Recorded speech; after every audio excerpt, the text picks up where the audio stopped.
Hi, in this video, we are going to discuss about quick reply in which we can create a set of replies and send them quickly whenever we want to send it. So let's start the video.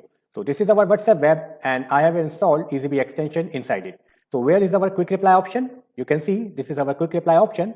Just click on quick reply and you will see there are two sections. First is personal and second is shared.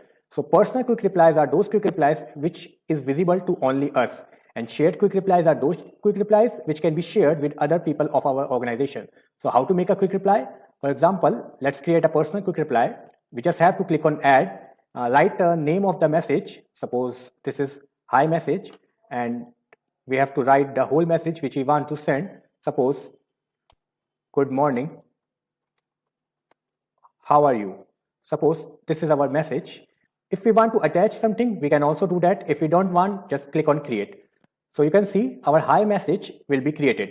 So whenever we want to send this hi message, what we have to do, just open the quick reply and in one click, you will see the hi reply is sent automatically. So this is the very fast or quick way in which we can reply to any other person by making a reply previously.